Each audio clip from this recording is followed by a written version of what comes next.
Subscribe करें हमारा YouTube channel, bell icon को क्लिक करना ना भूलें, जिससे आगे आने वाले सभी यूट्यूब अपडेट्स, वीडियोस, नोटिफिकेशंस आपको मिलते रहें। Good morning friends, I am Dr. P.L. Sharma. I welcome in Parishkar group of institution. Today we discuss model test paper of 12th CBSE, accounting. Very important subject accounting. Accounting is the process of recording, analyzing and classification, summarization and interpretation analysis of business transactions. Friends, 80 marks का total papers होता है. 80 marks का paper है, 20 marks का आपका practical होता है और 80 मार्क्स के जो पेपर है उसमें आप अच्छा स्कोर कर सकते हैं। अब देखिए मॉडल पेपर हम डिस्कस कर रहे हैं सीबीएसई का अकाउंटिंग का। फर्स्ट क्वेश्चन 1 मार्क्स का है। Navya and Radhe were partner sharing profits and losses in the ratio of 3:1. Shreya was admitted for 1/5 share in profit. Shreya was unable to bring her share of goodwill premium in cash. The journal entry recorded for goodwill premium is given below.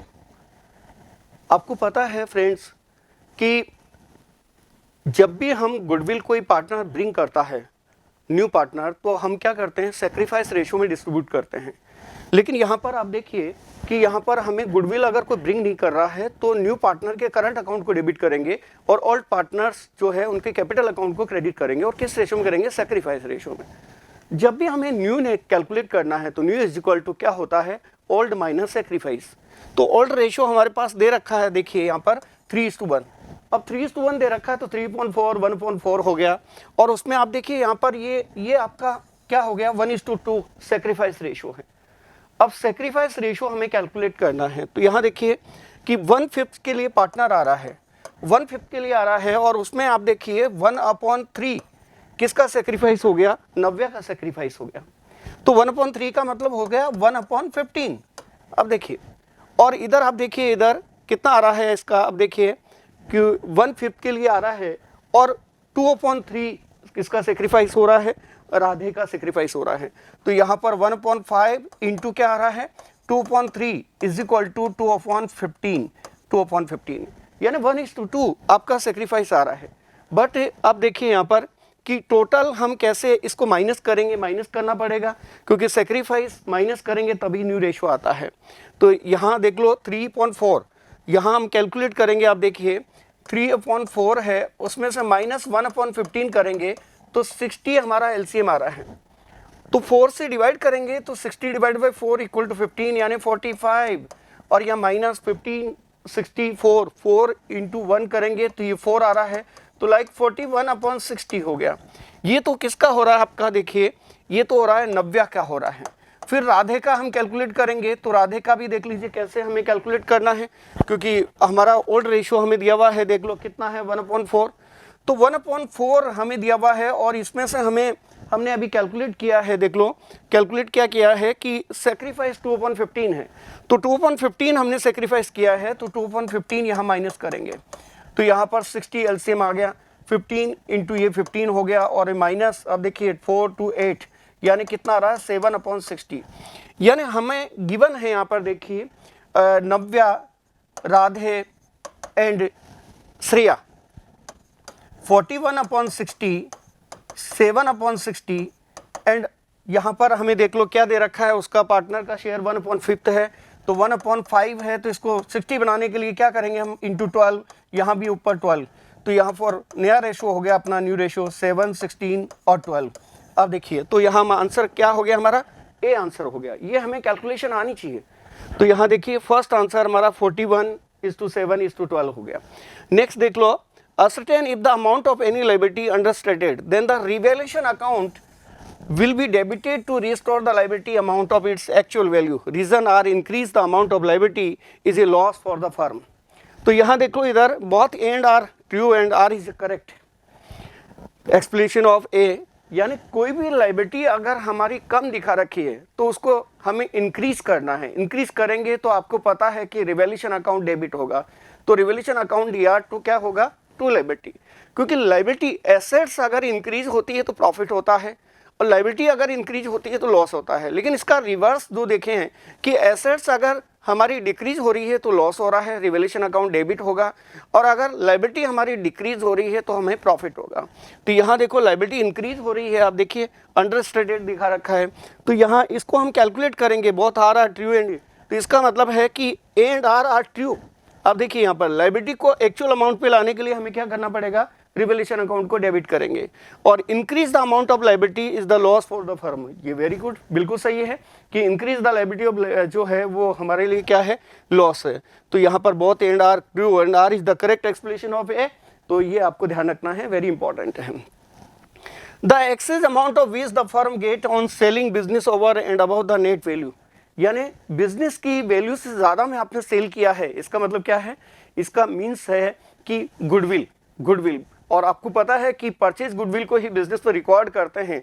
जब भी business को हम cell करेंगे या purchase करेंगे तो goodwill का valuation होता है, सेल्फ अर्न गुडविल को कभी भी बिजनेस पर रिकॉर्ड नहीं करते हैं।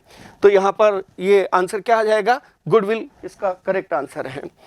यहाँ पर देख लीजिए WW, फोर्थ क्वेश्चन पे बात कर रहे हैं। WW Limited forfeited 200 shares of 20 each at the rate of 15 per share, called up upon which the rupees 10 per share had been paid. Directors reissue all the forfeited shares to be as rupees 15 per share paid up for payment of 10 each. Find out the capital reserve. आपको पता है कि capital reserve जो होता है वो कैसे find out करते हैं, जब भी शेयर्स को फॉरफिटेड करते हैं तो शेयर कैपिटल डेबिट होता है और उसमें कॉल्ड अप मनी शो करते हैं, क्या मनी दिखाते हैं, कॉल्ड अप मनी। बट जब हम शेयर्स को रीइशू करते हैं आफ्टर फॉरफिटेड, तो आपको पता है कि अकॉर्डिंग टू कंपनी एक्ट 2013 अभी आपको पता है कि प्रीमियम पे इशू करते हैं सेक्शन 52 के अंदर, डिस्काउंट पे बाउंडेशन लग गई कि सेक्शन 53 में कोई भी कंपनी अब डिस्काउंट पे शेयर इशू नहीं कर सकती है। लेकिन यहाँ पर आप देखिए कि अगर ये डिस्काउंट पे इशू कर रहा है तो हमारे लिए लॉस है, उसको हमें लेस करना है। तो जब भी पैसा कॉल्ड अप किया, कितना पेड किया उसने, 10 रुपये पे किया। अब 10 रुपये पे किया तो आप देखिए 200 पे 10 यानी उसने 2000 पे कर दिया। अब 2000 पे किया, लेकिन रीइशू पर कितना डिस्काउंट हो गया, तो आप देखिए 15 रुपये पर रीइशू कर रहा है। यहाँ पर पेड अप अमाउंट यहाँ पर देखिए 10 रुपये पे किए हैं तो 5 रुपये का डिस्काउंट हो गया। तो 5 रुपये का डिस्काउंट 200 इंटू 5 यानी 1000 रुपये का डिस्काउंट हो गया। तो इट मीन्स 1000 रुपये हमें कहाँ दिखाना है, कैपिटल रिजर्व में। Capital reserve is the net profit, क्या आपका नेट प्रॉफिट कितना हो रहा है। तो यहाँ देख लीजिए 2000 माइनस 1000, बिकॉज देख लीजिए कि 10 रुपये पर शेयर पेड कर रहा है और रीइशू पे डिस्काउंट 5 हो रहा है, तो इट मीन्स है कि 1000 रुपये कैपिटल रिजर्व में ट्रांसफ़र करेंगे। तो देखिए करेक्ट आंसर। नेक्स्ट ये करेक्ट एक्सप्लेनेशन है, कैपिटल रिजर्व में ट्रांसफ़र करेंगे हम, कितना ट्रांसफ़र करेंगे, 1000 रुपये, 2000 minus 1000। What is the maximum discount limit on issue of debenture as per the law. Maximum discount limit जो है शेयर्स पर तो आपको पता है कि बिल्कुल ही हटा दिया गया है, लेकिन जो हमारा डिबेंचर्स है उस पर कोई बाउंडेशन नहीं है। डिबेंचर्स डिस्काउंट पे, डिबेंचर इज ए लोन होता है, सिक्योर्ड लोन है, लॉन्ग टर्म बोरोविंग में हम शो करते हैं। तो बैलेंस शीट में यहाँ पर हमारा नॉट फिक्स, कोई फिक्स नहीं होता है।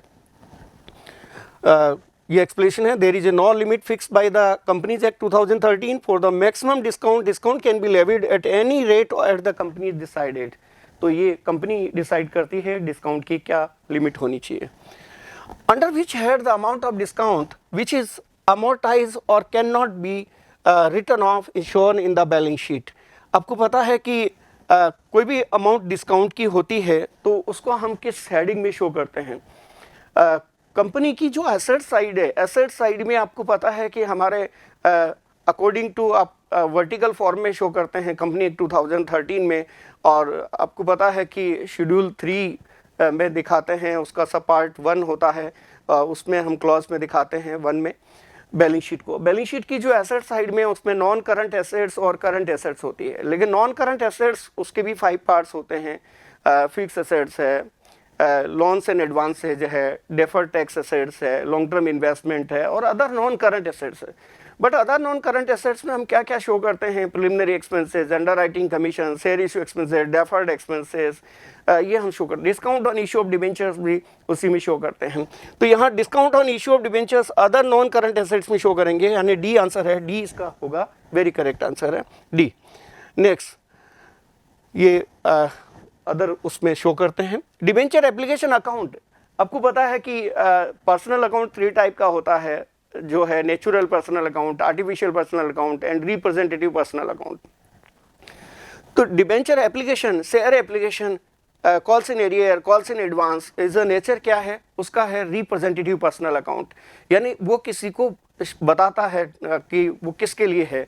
तो आपको पता है कि डिबेंचर एप्लीकेशन किसको शो कर रहा है, डिबेंचर होल्डर को। शेयर एप्लीकेशन किसको शो कर रहा है, शेयर होल्डर को। तो यहाँ पर आप देखिए क्या है, ये रिप्रेजेंटेटिव पर्सनल अकाउंट है, लाइक पर्सनल अकाउंट हो गया। तो यहाँ देख लीजिए सी आंसर हो गया। जब रिप्रेजेंटेटिव नहीं मेंशन है तो इसका मतलब वो पर्सनल है। Question number 8, Ram and Rohit started business on 1st April 2012 with capital of rupees 2,50,000 and rupees 1,50,000.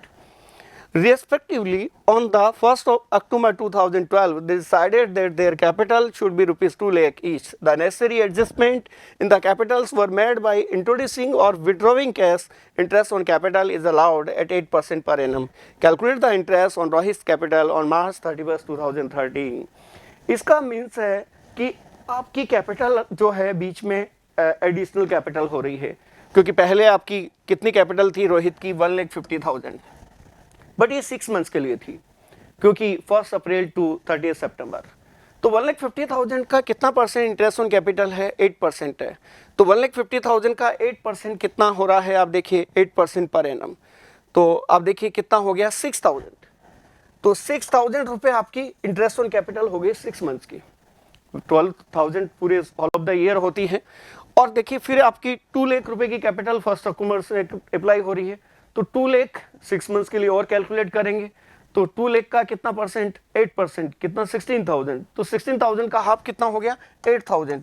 यानी इंटरेस्ट ऑन कैपिटल आपकी कितनी हो रही है, 14,000। यानी डी आपका आंसर होना चाहिए रोहित की इंटरेस्ट ऑन कैपिटल का। तो यहाँ देख लो डी। नेक्स्ट है, नेक्स्ट हम कैलकुलेट करेंगे। आप देखिए यहाँ पर है, read the following hypothetical situation, answer question number 9 and 10. Puneet and Raju are partner in a clay toys making firm. Their capitals were rupees 5 lakh and rupees 10 lakh respectively. The firm allowed Puneet to get a commission of 10% on the net profit before charging any commission, and Raju to get a commission of 10% on the net profit after charging all commission. Following is the profit and loss appropriation account for the year ending 31st March 2022. आपको पता है कि before charging, friends अपन 11th class में study करते हैं कि before charging final account with adjustment में manager commission है। बिफोर चार्जिंग गिवन होता है तो rate upon 100 into net profit होता है, बट आफ्टर चार्जिंग गिवन होता है तो net upon 100 plus rate into net profit होता है। तो यहाँ हम देख लीजिए, यहाँ पर बिफोर चार्जिंग किसका दे रखा है, आप देखिए पुनीत का दिया हुआ है, और फिर राजू का हमें दिया हुआ है आफ्टर चार्जिंग। तो यहाँ देखिए हमें मेंशन दे रखा है, यहाँ 44,000 हमें दिया हुआ है। अब 44,000 किसका दिया हुआ है, पुनीत का दिया हुआ है। तो पुनीत का दिया हुआ है, तो आप देखिए पुनीत का कितना परसेंट है, 10% है। 10% है, इसका मतलब है कि आपकी 4,40,000 आपका ये था, तभी तो आपने 10/100 किया, क्योंकि पुनीत का बिफोर चार्जिंग लिखा हुआ है। अब 4,40,000 में से 44,000 आप लेस करेंगे तो 3,96,000 आपका रिमेनिंग बच गया। अब राजू का हम कैलकुलेट करेंगे, तो राजू का हम कैसे कैलकुलेट करेंगे फ्रेंड्स, तो आप देखिए 3,96,000 before after charging all commission. All commission का मतलब है कि आपने पुनीत का डिडक्ट कर दिया, राजू का भी डिडक्ट होगा, तो इसका मतलब यहाँ पर क्या होगा, 10/100 प्लस रेट यानी 110। तो ये हम कैलकुलेट करेंगे, तो ये आई थिंक कितना हो रहा है, 36,000 के समथिंग ये आ जाएगा, 36,000। अब 36,000 भी हम लेस करेंगे, हम देख लीजिए इसमें तो कितना बच गया आपका, 3,60,000 आपका प्रॉफिट बच गया है after deduct all commission like Puneet and Raju. तो यहाँ पर आप देखिए टोटल हमने यहाँ पर देख लो राजू का कमीशन कितना होगा, राजू का आपको पता है 36,000 होगा, तो ये भी हमारा क्लियर हो गया।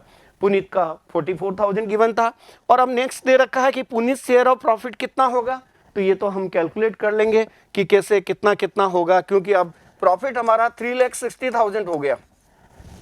अब 3,60,000 में आपको पता है कि जब हमें मेंशन नहीं कर रखा है पार्टनरशिप में, तो profit sharing ratio are equal.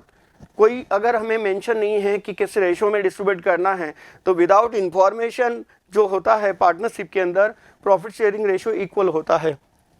तो 3,60,000 का हाफ ऑफ 180 हो गया, तो 180 राजू का हो गया, 180 पुनीत का हो गया, तो यहाँ पर 1,80,000 आंसर होगा। Next 11th question, and B are partners in a firm sharing profit and losses in the ratio of 3:2. They admit a new partner C surrender 1/5 of his share and B 2/5 of his share in favor of C. For purpose of C's admission, goodwill of the firm is valued at rupees 75,000 and C bring his share of goodwill in cash which is written in the firm's books. Calculate sacrifice ratio of A and B. आपको पता है कि sacrifice हम calculate करते हैं जब हमें from given होता है, इसका मतलब वो डायरेक्टली सेक्रीफाइस होता है। लेकिन अगर हमें ऑफ गिवन होता है, ऑफ गिवन है इसका मतलब हमें मल्टीप्लाई करके सेक्रीफाइस हमें कैलकुलेट करना होगा। तो यहाँ देखिए 3:2 है और यहाँ पर न्यू पार्टनर सी आ रहा है और ए और बी का 3:2 है, तो लाइक 3/5 माइनस इंटू, देखिए ऑफ लिखा हुआ है, इंटू 1/5, तो 1/5 यानी 3/25, ये सेक्रीफाइस हो गया ए का। बट बी का हम कैलकुलेट करेंगे तो बी का कितना आ रहा है 2/5 इंटू क्या हो रहा है 2/5 यानी 4/25। तो आप देखिए 3:4 हमारा क्या आ रहा है, सेक्रीफाइस आ रहा है। तो सेक्रीफाइस हमारा 3:4 आ गया, ये आपको देखना है, अंडरस्टैंड करना है। Question number 12, when company purchase some assets and not paying each instead issue debenture as a payment for the purchase from the vendor is known as a issue. Very important question, like when without consideration of with any payment of cash, when debenture issued, share issued, we say the consideration other than cash. Like when we purchase assets and payment through debentures and shares, entry pass first assets account debit to vendor, and second is vendor account debit to, like if equity share issued to equity share capital, if debenture issued to debentures. तो like आप देखिए यहाँ पर mention है आपका, देख लीजिए क्या दे रखा है, debenture issued for consideration other than cash. जब भी हम एसेट्स परचेज करने के बदले अगर हमें डिबेंचर इशू कर रहे हैं तो इट मीन्स है कि debenture issued for consideration other than cash है, तो ये आपको ध्यान रखना है। Debenture issued for consideration without the other than cash explanation, when a company purchase some assets instead of the paying cash, issue debenture as a payment for the purchase from the vendor, it is known as the issue of debenture for consideration other than cash, assets account DR to vendor account DR to debenture. Very important question. Question number 13, when the business is taken over another business, the excess of purchase consideration over its net value of assets is referred to the excess payment. When business take over the another business, the excess of purchase consideration over its net value, we say the goodwill. When but consideration is lower other than net assets, we say the capital reserve. So like we say the average goodwill, purchase goodwill, very important, purchase goodwill. So answer C. Next, purchase goodwill. Purchase goodwill is the recorded in the books of accounts when running business is purchased by another business by paying the extra amount than the actual value of business purchase. Goodwill is the difference between the value paid for enterprise is going concern and the same of its assets less than the sum of its liabilities, each item which has been separately identified and valued. Very important. Question number 14. Is outgoing partner entitled to share of goodwill of the firm? Very good. Outgoing partner को goodwill का हमें given करना होता है और वो किस ratio में गिवन करते हैं, वो गेनिंग रेशो में, और उसके लिए एंट्री पास करते हैं remaining partners D R to retiring partners. Yes, goodwill earned by the firm is the effort of retiring partner. Yes, goodwill earned by the firm is the effort of all the partners of the firm. Very good. यानी goodwill जो भी आपने earn करी है तो इसका मतलब वो पार्टनर भी उस समय पार्टनर था, उसका भी कुछ कंट्रीब्यूशन रहा है, इसलिए गुडविल का उसमें शेयर उसको मिलेगा. तो यहाँ पर आप देखिए बी आंसर इसका है. Next, goodwill earned by the firm is the efforts of all the partner of firm. When a partner retire from the firm, he should get his share of goodwill. Goodwill is share of outgoing partner other than his capital amount adjusted remaining partners capital account DR to retiring partner in gaining ratio. Question number 15, 1 marks.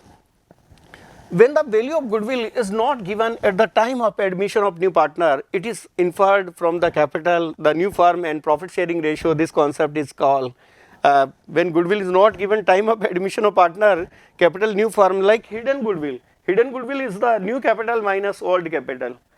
Very important question. New capital minus old capital. Given होता है कि new capital कितनी है, old capital कितनी है, वो सब हम डिडक्ट करते हैं तो हिडन गुडविल आ जाती है। और हिडन गुडविल को फिर कंट्रीब्यूट करते हैं टाइम ऑफ एडमिशन में, जो हम कंट्रीब्यूट करेंगे वो हो जाएगा new partners current account debit old partners capital account in sacrifice ratio. But अगर सपोज करो रिटायरिंग पार्टनर है तो आपको पता है कि remaining partners capital account debit to retiring partner करते हैं, और वो आपको पता है किस में करते हैं, गेनिंग रेशियो में। तो वेरी इंपॉर्टेंट है hidden goodwill. Question number 16, for calculation of capital in the beginning, what should be added in the capital at the end of the year? आपको पता है कि जब भी हमें ओपनिंग कैपिटल निकालनी होती है तो हम क्या करते हैं, क्लोजिंग कैपिटल में एड ड्राइंग्स करते हैं, एड लॉस करते हैं, लेस करते हैं हम ओपनिंग कैपिटल के अलावा, जैसे एडिशनल कैपिटल है, कोई भी प्रॉफिट है तो वो हमें डिडक्ट करना होता है। तो उसके बाद ही हमारे पास क्या आती है, हम न्यू कैपिटल हम कैलकुलेट करते हैं। तो यहाँ पर ड्राइंग्स को हम ऐड करेंगे। देखिए एडिशनल कैपिटल तो हम लेस करते हैं, सैलरी प्रॉफिट ये सब लेस करते हैं, तो ये आपको पता है हमें ड्राइंग्स को ऐड करना होता है, ये आपको ध्यान रखना है। Next, calculation the interest on capital. We must find out the opening capital first. Sometimes opening capital is not given in the question, but closing capital is given. In such a case, following formulas should be used to find out the opening capital. Opening capital equal to closing capital plus drawings during the year minus profit during the years. Interest on capital always calculate on beginning capital. But when partners capital account is basis of fixed method and introduced capital, additional capital and additional capital withdrawn are not given. In this condition, opening capital and closing capital are same in the fixed method. So when current account balances are given and fixed method mentioned, partners capital account always treated as a fixed method, but otherwise partners capital account always on fluctuating. Why does the need for valuation of goodwill arise in relation of partnership firm? Why does the need for valuation of goodwill arise in the relation of partnership firm? Because goodwill is the reputation of business, dignity of business and credit of business. Very important role goodwill, because purchase goodwill recorded in the books, but purchase goodwill recorded in the books, but self-earned goodwill not recorded in the books. Very important. In case of partnership firm, goodwill can be sold to some another business entity without selling whole business, and when you are going to sell the goodwill of your business, you should be assured of the value of your goodwill at that particular time. यानी जब भी हम किसी business को cell करते हैं या purchase करते हैं तब हमें गुडविल कैलकुलेट करनी होती है, क्योंकि परचेज गुडविल को ही बिजनेस में शो करते हैं, सेल्फ अर्न गुडविल को बिजनेस में शो नहीं करते हैं, ये आपको ध्यान रखना है। Question number 18, Deepak Limited purchased furniture of rupees 2,20,000 from Messrs Furniture Mart. 50% of the amount was paid to Messrs. तो first entry pass furniture account debit to Deepak Limited. अब देखिए to Messrs Furniture Mart. तो first entry in the books of Deepak Limited, furniture account DR to Messrs Furniture Mart, like 2,20,000. And amount 50% amount paid to Messrs Furniture Mart. तो debit the receiver, credit was goes out, Messrs Furniture Mart account DR to cash 50% like 1,10,000. By accepting bill of exchange and for the Furniture Mart 50% of the amount was paid to Messrs Furniture Mart by accepting a bill of exchange, not cash. तो bill of accept किया है, bill of exchange accept किया है, तो क्या करेंगे, Messrs Furniture Mart account debit to bills payable, तो ये आपको ध्यान रखना है, बिल्स पेएबल हम शो करेंगे। And balance the company issued 9% debenture of 100 each, तो आपको पता है बैलेंस के लिए 9% डिबेंचर इशू कर रहे हैं, और वो भी क्या है, प्रीमियम ऑफ 10%। तो जब भी हमें कैलकुलेट करना होता है ऐसी कंडीशन में, तो number of debenture, number of share calculate करते हैं, उसके लिए फॉर्मूला होता है, क्या फॉर्मूला होता है, amount payable upon issue price. तो आई थिंक ये देखिए यहाँ पर कि टोटल 2,20,000 है, उसमें से 1,10,000 का आपने बिल्स पेएबल पेमेंट कर दिया, तो 1,10,000 आपका रिमेनिंग बचा, उसके लिए है amount payable upon issue price. तो इशू प्राइस आप देख लीजिए कितना डिबेंचर इशू कर रहे हैं, 110 रुपए का, यानी आपको 1000 डिबेंचर आपको इशू करने होंगे। तो उसके लिए एंट्री हो जाएगी, क्या हो जाएगी, messrs furniture mart account DR to 9% debenture to security premium. तो ये आपको ध्यान रखना है, 1,10,000 1 लाख डिबेंचर में आ जाएगा और 10,000 प्रीमियम में आ जाएगा। तो 3 एंट्रीज जनरल एंट्रीज पास हो गई है। फर्स्ट आप देखिए क्या हो गया है, furniture account debit to messrs furniture mart. Second entry pass हो रही है, messrs furniture mart account debit to BP bills payable. And third entry pass हो रही है, messrs furniture mart account DR to debenture to like 9% debenture to security premium. तो आप देखिए यहाँ पर 2,20,000 की एंट्री, फिर 1,10,000 बिल्स पेबल दिया और फिर फर्नीचर मार्ट में डिबेंचर इशू किया 50% के लिए, तो उसकी जनरल एंट्री हमने पास की है। Point of knowledge, number of debenture is to be issued, amount payable upon issue price like remaining 50% 1,10,000 divided by issue price 110, 110 रुपए से डिवाइड किया तो 1000 डिबेंचर आ गए। और डिबेंचर में हमेशा फेस वैल्यू दिखाते हैं, 1000 into 100 1 lakh, security premium 1000 into 10 रुपए, यानी कितना हो रहा है, 10,000 रुपए। Question number 19, XYZ are partner in a firm sharing profit in the ratio of 3:1 on 1st April 2009. X retired from the firm. Y and Z agree that the capital of the new firm shall be fixed at rupees 2,10,000 and the profit sharing ratio, the capital account of Y and Z after all adjustment on the date of retirement show balance of rupees 1,45,000 and 63,000। आपको पता है friends कि ऐसी situation में हमेशा ध्यान रखना कि जब भी हमें ओल्ड कैपिटल यानी आफ्टर ऑल एडजस्टमेंट वो कैपिटल अगर एक्सीड हो रही है और आपकी न्यू कैपिटल यदि कम है, तो इस केस में हमें क्या करना पड़ेगा, पैसा वो विड्रॉल करेगा। लेकिन अगर सपोज करो न्यू कैपिटल एक्सीड हो रही है और आफ्टर एडजस्टमेंट ओल्ड कैपिटल कम है, तो इस केस में उसे ब्रिंगिंग करना पड़ेगा, पैसा लेकर आना पड़ेगा। तो बहुत सिंपल सी बात है। अब देखिए यहाँ पर 2,10,000 है, अब 2,10,000 है और लिखा है कि the capital agree the capital new firm shall be fix. X retire हो रहा है, अब देखिए, और एक्स रिटायर हो रहा है और इसको हम डिस्ट्रीब्यूट करेंगे, तो डिस्ट्रीब्यूट हम कर लेंगे 2,10,000 को किस रेशियो में करेंगे, न्यू रेशियो में। जब हमें इंफॉर्मेशन गिवन नहीं है तो आपको पता है कि वही रेशियो हो जाएगा, क्योंकि एक्स तो रिटायर हो गया, तो यहाँ पर बाई और जेड की 2:1 ही रह गई। अगर कोई इन्फॉर्मेशन हमें दी भी नहीं है कि न्यू रेशियो कितना होगा, और 2:1 में हम किसको 2,10,000 को डिस्ट्रीब्यूट कर देंगे, तो 1,45,000 और 63 बैलेंस आ रहा है, तो हमें कैलकुलेट करना होगा 2:3 में कितना हो रहा है। देख लीजिए 2,10,000 है इंटू 2/3, तो 2/3 कितना आ रहा है, 1,40,000। आप देखिए तो इसका 1,40,000 रुपये आपका किसका आ रहा है, वाई का आ रहा है। फिर हमारा जेड का देख लीजिए 1,40,000 के अलावा रिमेनिंग हमारा कितना आ रहा है, 1/3, तो 1/3 हम करेंगे तो ये 70,000 आपका इसका आ रहा है। तो ये क्लियर हो गया।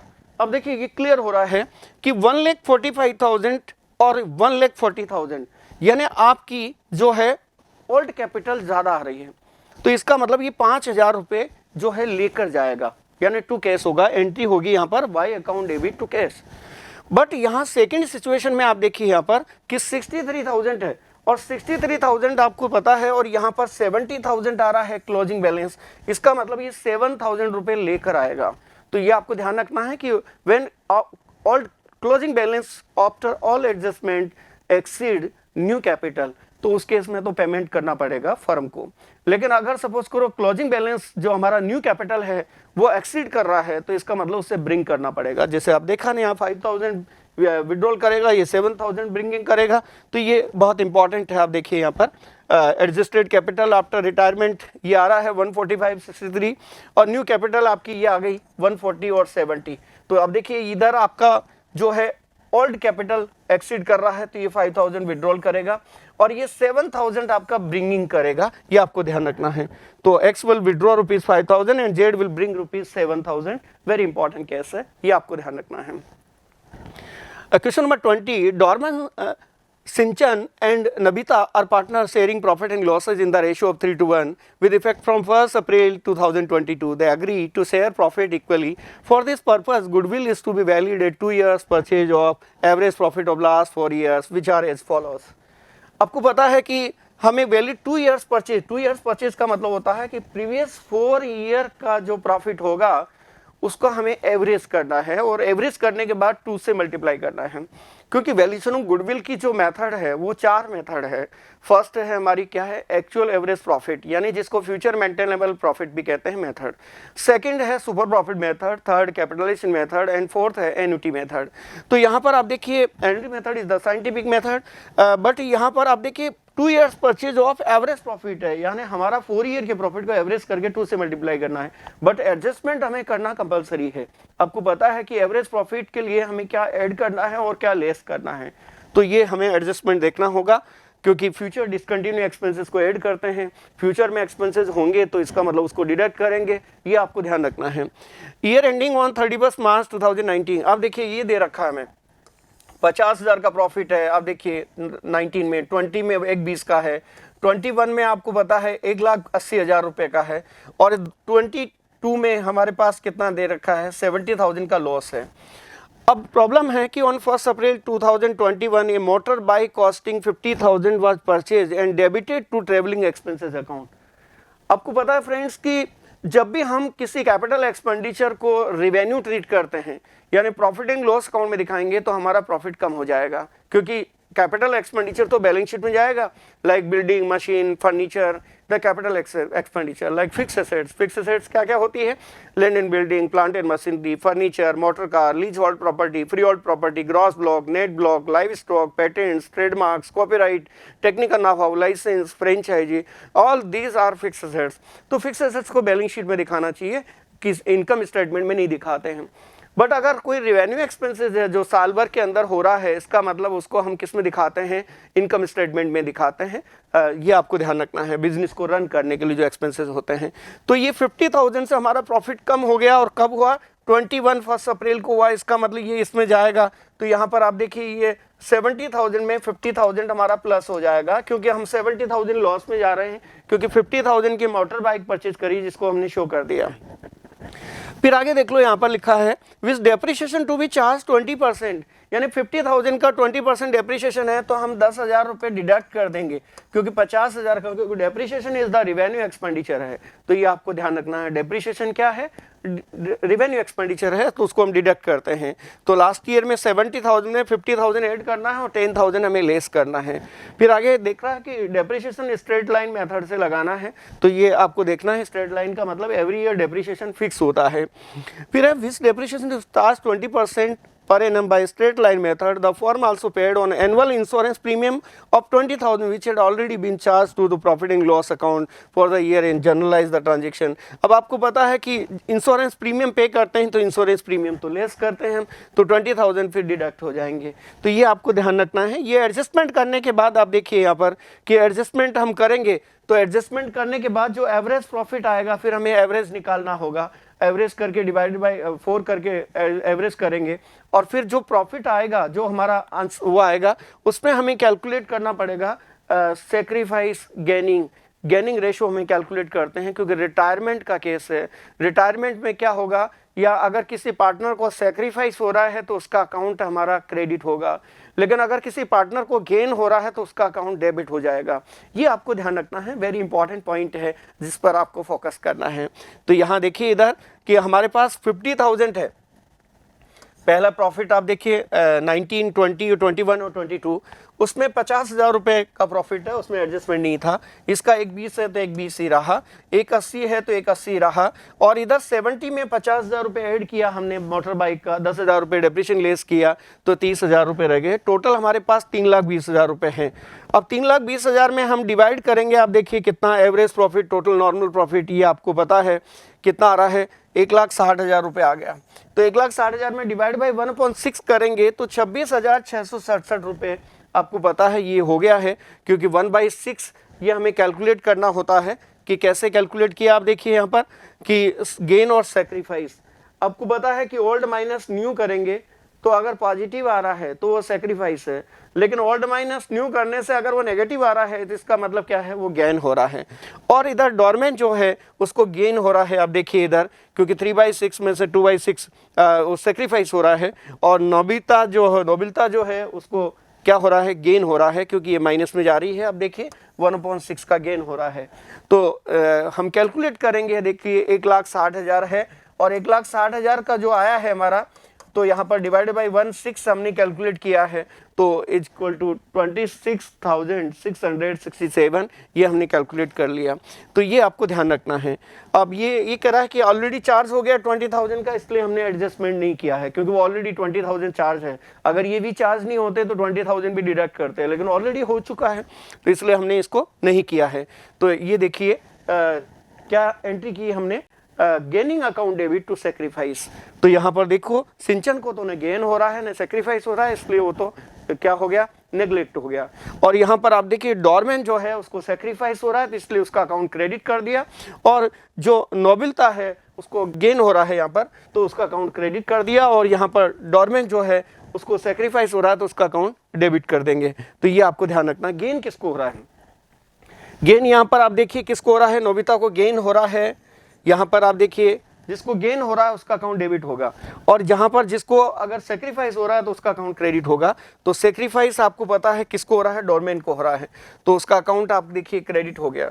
और नोबिता का जो है वो क्या हो रहा है, उसको गेन हो रहा है, तो उसका अकाउंट डेबिट हो गया। आप देखिए 1,60,000 का 1/6 तो वेरी इंपॉर्टेंट क्वेश्चन था।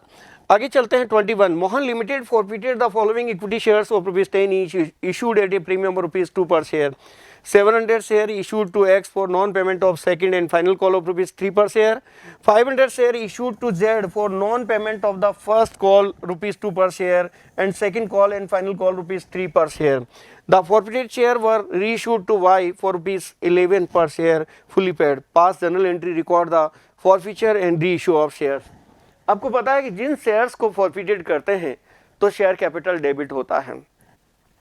जब शेयर्स को फॉरफिटेड करते हैं तो शेयर कैपिटल डेबिट होता है, और जब शेयर्स को रीइश्यू करते हैं तो शेयर कैपिटल क्रेडिट होता है। ये बात आप एक अंडरस्टैंड कर लें। नेक्स्ट, जब भी हम शेयर को फॉरफिटेड करते हैं तो शेयर कैपिटल डेबिट होता है, लेकिन उसमें कॉल्ड अप मनी दिखाते हैं। कौन सी मनी दिखाते हैं, कॉल्ड अप, कि आपने कितना पैसा मांगा। लेकिन जब हम शेयर्स को रीइश्यू करते हैं तो शेयर कैपिटल क्रेडिट होता है, लेकिन पेड अप मनी दिखाते हैं। उसमें कौन सी मनी दिखाते हैं, पेड अप मनी। इसलिए ध्यान रखना, दो share forfeited, share capital account is debit, we show the called up money, but when share reissued, share capital account is credited and we show paid up money. और एक सबसे important point है जो आपको फोकस करना है, वो focus क्या करना है कि जब शेयर्स को हम फॉरफिटेड करते हैं और रीइश्यू भी करते हैं तो अमाउंट कहाँ ट्रांसफर करते हैं, कैपिटल रिजर्व में। लेकिन जिन शेयर्स को हमने फॉरफिटेड कर लिया लेकिन रीइश्यू नहीं किया, उनकी अमाउंट कभी भी कैपिटल रिजर्व में ट्रांसफर नहीं करते हैं। तो जिनको हमने फॉरफिटेड किया और रीइश्यू भी किया तो कैपिटल रिजर्व में ट्रांसफर होगा, ये आपको ध्यान रखना है। तो ये एंट्रीज हम पास करेंगे। तो आप देखिए 700 शेयर्स की हम पास करेंगे कि यहाँ पर क्या किया कि non payment of second and final call. इसका मतलब है कि आपने second and final call payment नहीं किया, और बाकी आप देखिए कितना पेमेंट नहीं किया, सेकेंड एंड फाइनल कॉल ₹3 पे नहीं किया आपने, और शेयर की वैल्यू कितनी है, ₹10 है, यानी ₹7 आपने पे कर दिया। अब देखिए 7 पे 100 पे 7 पे कर दिया तो 4900 आप पे कर चुके हैं। और लिखा कि 500 share issue to Z for non payment of first call ₹2 per share and second and final call 3 per share. अब देखिए 500 शेयर जो है यहाँ पर भी है, जेड को इशू किए थे लेकिन नॉन पेमेंट किया है, और फर्स्ट एंड फाइनल कॉल आप देखिए यहाँ पर भी, और कितना है 2 और 3 है, आपको दे रखा है। तो 2 और 3, 5 उसने पे नहीं किया तो ₹5 पे किया, तो यहाँ पर 2500 आपने पे कर दिया, तो एप्लीकेशन अलॉटमेंट पे तो 2500 को फॉरफिटेड करेंगे। तो यहाँ 4900 हो रहा है और यहाँ 2500 हो रहा है। फिर लिखा था forfeited share were issued to Y for ₹11 per share fully paid, pass the journal entry record the forfeited in reissue of shares. तो फर्स्ट 700 की एंट्री हो जाएगी share capital account debit to unpaid call. Unpaid call like second and final call कितने से हो जाएगी, आप देखिए 2100, और जबकि आपका 4900 किस में चला जाएगा, फॉरफिचर में। लेकिन 500 जो है वो जेड को इशू किया आपने, और वो भी आपका पेमेंट नहीं कर रहा है, देखिए नॉन पेमेंट है, और उसमें फर्स्ट कॉल ₹2 की है और सेकंड कॉल ₹3 की है, तो ₹5 पे किया है। तो एंट्री क्या हो जाएगी, share capital account D R to share first call, to share final call, to share forfeited. अब फर्स्ट कॉल में ₹1000 आ जाएगा, फाइनल कॉल में 1500 आ जाएगा, और फॉरफिचर में 2500, और ऊपर डेबिट क्या हो जाएगा, ₹5000। क्योंकि जब शेयर्स को फॉरफिटेड करते हैं तो शेयर कैपिटल डेबिट होता है और उसमें कॉल्ड अप मनी दिखाते हैं, कितना पैसा आपने डिमांड किया है, कॉल्ड अप किया है, वो हम शो करते हैं। तो the forfeited share were for issued to Y for 11। जब प्रीमियम पे रीइशू करते हैं तो फॉरफिटेड की अमाउंट जो होल अमाउंट होती है वो कैपिटल रिजर्व में ट्रांसफर हो जाती है। तो ये आपको ध्यान रखना है, pass journal entries, forfeited and reissue. और अब देखिए 4 मार्क्स का है शेयर कैपिटल अकाउंट डीआर। तो आप देखिए ये कितना आ रहा है, टोटल हमारा 700 और प्लस 500 दोनों को जोड़ लीजिए, 1200 हो गया, इंटू 10 12,000। फिर उसके बाद देखिए इधर second, first call and final call ये हमने शो कर दिया। तो टोटल हमारे पास कितना आ रहा है, अब देखिए फर्स्ट एंड सेकंड कॉल। तो ये सेकंड कॉल का आप भी देखिए फर्स्ट एंड फाइनल कॉल ये हम शो कर देंगे यहाँ पर। तो टोटल अमाउंट हमारे पास कितनी आ रही है देख लीजिए, कितनी हमने फॉरफिटेड किया है, कैपिटल रिजर्व में कितना आ रहा है वो हमें शो करना होता है। फॉरफीचर में देख लीजिए 4900 तो ये आ गया और 2500 यानी 7400 आ गया। अब 7400 आ गया, हमने रीइशू प्रीमियम पे किया तो 7400 ही कैपिटल रिजर्व में ट्रांसफर हो जाएगा, ये आपको ध्यान रखना है। क्योंकि प्रीमियम हो रहा है, लॉस तो हुआ नहीं कुछ, तो जो भी नेट अमाउंट है वो कैपिटल रिजर्व में ट्रांसफर हो रहा है। हाँ, अगर पार्टली रीइशू करते हैं तो आपको पता है कि शेयर कैपिटल रिजर्व में कितने अमाउंट ट्रांसफर करते हैं, वो अमाउंट ट्रांसफर करेंगे जिन शेयर्स को फॉरफिटेड करते हैं और रीइशू भी करते हैं उनकी अमाउंट ही कैपिटल रिजर्व में ट्रांसफ़र करते हैं। जिन शेयर्स को फॉरफिटेड कर लेते हैं लेकिन रीइशू नहीं करते उनकी अमाउंट कभी भी कैपिटल रिजर्व में ट्रांसफ़र नहीं करते हैं। तो ये आपको ध्यान रखना है। Security premium reserve has been received the full, therefore at the time of forfeiture security premium reserve account will not be debited, entire amount of forfeiture share will be transferred to capital reserve because there is a no loss और reissue. आपको पता है कि अगर premium को allotment के साथ consider करते हैं तो उस केस में हमारा प्रीमियम अकाउंट डेबिट नहीं होता है अगर वो अनपेड कॉल है, तो ये आपको ध्यान रखना है। Question number 22. X Limited forfeited 1500 share of 10 each originally issued at a premium of ₹3 per share, which was payable along with application money, on which allotment money of ₹3, first call money of 2 were not received. The final call money of 3 is not yet called. These shares were originally allotted on the pro rata basis, the ratio of 3:2. These shares were subsequently reissued at the discount of ₹1 per share, credited at ₹7 paid up. Past journal entries for the forfeiture and reissue. Very important question. जब shares को हम forfeiture करते हैं और reissue भी करते हैं उनकी अमाउंट ही कैपिटल रिजर्व में ट्रांसफर करते हैं, और उसके अलावा आपको पता है अगर हमने फॉरफिचर कर लिया और रीइश्यू नहीं किया तो उनकी अमाउंट कभी भी कैपिटल रिजर्व में ट्रांसफर नहीं करते हैं। तो यहाँ देखो टोटल 1500 शेयर्स थे और प्रीमियम पे इशू है और एप्लीकेशन पे साथ प्रीमियम पेएबल है। एप्लीकेशन तो आ गया क्योंकि एप्लीकेशन आ जाता जब भी हम वहाँ पर इशू करते हैं। तो यहाँ देख लो इधर, on which allotment money 3, first call money 2 were not received, यानी 5 रुपये पे नहीं किया उसने। और फिर आगे लिखा है कि final call money 3 not it called. तो जब भी हम फॉरफिटेड करते हैं तो शेयर कैपिटल डेबिट होता है लेकिन उसमें कॉल्ड अप मनी दिखाते हैं। अब 3 रुपये हमें कॉल्ड नहीं हुए हैं, इसका मतलब है कि 1500 को 7 से ही मल्टीप्लाई करके डेबिट करेंगे शेयर कैपिटल। 1500 इंटू 7 तो ये 10,500 रुपये से शेयर कैपिटल डेबिट हो जाएगा। और जो पैसा नहीं आया अलॉटमेंट पे नहीं आया, तो अलॉटमेंट पे कितना 3 रुपये नहीं आया तो 4500 टू अलॉटमेंट। फिर उसके बाद फर्स्ट कॉल पे 2 रुपये नहीं आया तो 3000 टू शेयर फर्स्ट कॉल। और जो पैसा उसने पे कर दिया, अब देखिए 5 रुपये नहीं आया और टोटल आपका 7 है, तो इसका मतलब है कि 2 रुपये आ गया तो 2 रुपये के हिसाब से शेयर फॉरफिटेड में 3000 रुपये ट्रांसफर हो जाएंगे। फिर आगे लिखा है the share were originally allotted on pro rata basis in the ratio of 3:2। तो अब ये भी प्रॉब्लम है क्योंकि आपको पता है कि जब एप्लीकेशन पे पैसा ज़्यादा आ जाता है तो उसको अलॉटमेंट के साथ एडजस्ट करते हैं, और जब अलॉटमेंट के साथ एडजस्ट करते हैं तो बड़ी प्रॉब्लम होती है अप्लाइड और अलॉटेड की। तो यहाँ आप देखिए 1500 शेयर है इशूड किया इसने और ये कह रहा है कि 3:2 पे है। इसका मतलब है कि 1500 है इंटू 3/2, यानी हमारे पास देखो उन्होंने 2250 शेयर उसने डिमांड किए थे और उसने गिवन कितने किए हैं उसको 1500, तो 750 अंश उसने ज़्यादा मांगे थे, 750 शेयर। तो 750 को हम किससे मल्टीप्लाई करेंगे आप देखिए यहाँ पर, क्योंकि एप्लीकेशन पे कितना रुपया है, एप्लीकेशन पे रुपया है 2 रुपया। आप देखिए तो 2 रुपये एप्लीकेशन पे है तो 2 रुपये के हिसाब से 1500 रुपये उसने ज़्यादा पे कर दिए ऑन टाइम ऑफ एप्लीकेशन। अब वो कह रहा है कि सर अलॉटमेंट पे मैं कितना रुपये पे नहीं कर रहा, अब देखिए कितना पे नहीं कर रहा, 1500 इन 3 रुपये पे नहीं कर रहा, 4500 रुपये पे नहीं कर रहा। तो वो कह रहा है कि सर मैं 4500 पे नहीं कर पा रहा, लेकिन अब देखिए इधर कि जब मैंने एप्लीकेशन पे पैसा दिया था तो आपको पता है कि मेरे को आपने 1500 शेयर दिए, लेकिन मैंने डिमांड की थी 2250 की, उस हिसाब से मैंने क्या किया कि पेमेंट आपको ज़्यादा कर दिया। तो 2250 इंटू 2 रुपये के हिसाब से मैंने पेमेंट ज़्यादा कर दिया था आपका 4500 रुपये, लेकिन आपने 1500 दिए, उसके हिसाब से आपके 2 रुपये के हिसाब से 3000 ही बनते थे। तो टाइम ऑफ एप्लीकेशन पे मैंने आपको कितना पेमेंट 1500 रुपये ज़्यादा पे कर दिया। जब 1500 ज़्यादा पे कर दिया तो जब अलॉटमेंट की जब आप मनी ले रहे हैं तो मेरे 1500 रुपये तो एडजस्ट करो 1500। तो यहाँ पर आप देखिए 1500 एडजस्ट उसको करना पड़ेगा, उसके बाद ही अलॉटमेंट में मनी आएगा। तो यहाँ पर आप देखिए इधर, अब देखो इधर अलॉटमेंट हमारा कितना आ रहा है, 750 आ रहा है। अभी देखिए 750 हमारा अलॉटमेंट आ रहा है, तो ये आपको ध्यान रखना है कि अलॉटमेंट वो पे नहीं कर रहा है, तो अलॉटमेंट मनी यहाँ पर एडजस्ट हो गई है। और फर्स्ट कॉल पे 3000 रुपये है, 2 रुपये का फर्स्ट कॉल है, आपको पता है। और फिर यहाँ पे फॉरफिटेड में कितना अमाउंट आ गया, रिमेनिंग अमाउंट फॉरफिटेड में आ गया। तो ये आपको देखिए 10,500 रुपये आपके जो कॉल्ड अप मनी है, क्योंकि आपने 7 रुपये मांगे हैं। और अलॉटमेंट में आपको पता है कि 750 रुपये है, क्योंकि आपके पैसे एडजस्ट हो गए हैं, जो पैसे थे आपके वो एडजस्ट हो गए हैं। और यहाँ पर forfeited non payment of allotment call, यहाँ पर आप देखिए, यहाँ bank account DR, forfeited account DR to share capital, ये आप देख लीजिए, हम शो करेंगे।